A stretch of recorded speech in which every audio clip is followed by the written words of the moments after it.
ಕರ್ನಾಟಕದ ಪರಮಾತ್ಮ ಜೊತೆಗೆ ಇವತ್ತಿಗೆ ಅಪ್ಪು ಇಲ್ಲ ಅಂತ ಅಂದರೆ ನಿಜಕ್ಕೂ ನೆನ್ಪು ಮಾಡ್ಕೊಳ್ಳೋದಕ್ಕೂ ಕೂಡ ಸಾಧ್ಯ ಆಗಲ್ಲ. ಆದರೆ ನಾಳೆ ಅಭಿಮಾನಿ ದೇವರುಗಳಿಗೆ ಹಬ್ಬ ಅಂತಲೇ ಹೇಳ್ಬೋದು. ಯಾಕಂದರೆ ಪುನೀತ್ ರಾಜ್ಕುಮಾರ್ ಅವರ 50ನೇ ವರ್ಷದ ಹುಟ್ಟು ಹಬ್ಬವನ್ನು ತುಂಬ ಅದ್ಧೂರಿಯಾಗಿ ಸೆಲೆಬ್ರೇಟ್ ಮಾಡೋದಕ್ಕೆ ರೆಡಿ ಆಗಿರುವಂಥದ್ದು. ಸದ್ಯ ನಾನೀಗ ಕಂಠೀರವ ಸ್ಟೇಡಿಯಂ ಹತ್ರ ಇದ್ದೀನಿ.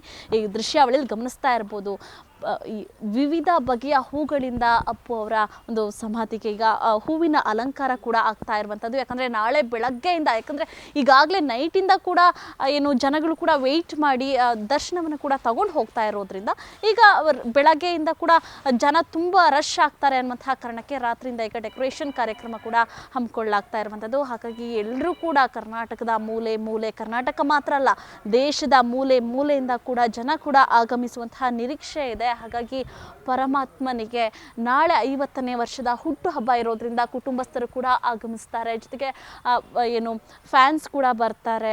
ಹಾಗಾಗಿ ಈಗಾಗಲೇ ಎಲ್ಲ ಡೆಕೋರೇಷನ್ ಕೂಡ ನಡೀತಾ ಇರುವಂಥದ್ದು. ಇನ್ನೊಂದು ಕಡೆ ಅಭಿಮಾನಿಗಳು ಕೂಡ ಹೊರಗಡೆ ನಿಂತ್ಕೊಂಡು ವೆಯ್ಟ್ ಮಾಡ್ತಾ ಇರುವಂಥದ್ದು. ಯಾಕಂದರೆ ಬೆಳಗ್ಗೆ ತುಂಬ ರಶ್ ಇರುತ್ತೆ. ಹಾಗಾಗಿ ನೈಟೇ ಹೋಗಿ ನೋಡ್ಕೊಂಡು ಬಂದ್ಬಿಡೋಣ ಅಪ್ಪ ಅನ್ನುವಂತಹ ಮಟ್ಟಿಗೆ ಜನ ಕ್ರೇಜ್ ಕೂಡ ಇರುವಂಥದ್ದು. ಹಾಗಾಗಿ ಈಗಾಗಲೇ ಡೆಕೋರೇಷನ್ ಕೂಡ ನಡೀತಾ ಇರುವಂಥದ್ರಿಂದ ನಾಳೆ ಇನ್ನಷ್ಟು ಲಕ್ಷಾಂತರ ಮಂದಿ ಸೇರೋ ನಿರೀಕ್ಷೆ ಕೂಡ ಇದೆ. ಹಾಗಾಗಿ ಅಪ್ಪು ಇವತ್ತಿಗೆ ಇಲ್ಲ ಅಂತ ಅಂದರೆ ನಿಜಕ್ಕೂ ನೆನೆಸೋದಕ್ಕೆ ಸಾಧ್ಯವಾಗಲ್ಲ. ಆದರೂ ಕೂಡ ಎಲ್ಲರ ಮನಸ್ಸಲ್ಲೂ ಕೂಡ ಅಪ್ಪು ಇನ್ನೂ ಕೂಡ ಜೀವಂತವಾಗಿದ್ದಾರೆ. ಹಾಗಾಗಿ 50ನೇ ವರ್ಷದ ಹುಟ್ಟು ಹಬ್ಬಕ್ಕೆ ತಯಾರಿ ಕೂಡ ನಡೀತಾ ಇರೋದ್ರಿಂದ ನಾಳೆ ಕೂಡ ನೋಡಬೇಕಾಗುತ್ತೆ ಎಷ್ಟರ ಮಟ್ಟಿಗೆ ಅಭಿಮಾನಿಗಳು ಸೇರ್ತಾರೆ, ಕುಟುಂಬಸ್ಥರ ಒಂದು ಖುಷಿ ಸಂಭ್ರಮ ಹೇಗಿರುತ್ತೆ ಅನ್ನುವಂಥದ್ದನ್ನು. ಕ್ಯಾಮರಾ ಪರ್ಸನ್ ಪವನ್ ಗೌಡ ಜೊತೆ ವರ್ಷಿತಾ ತಾಕೇರಿ, ಪವರ್ ಟಿವಿ, ಬೆಂಗಳೂರು.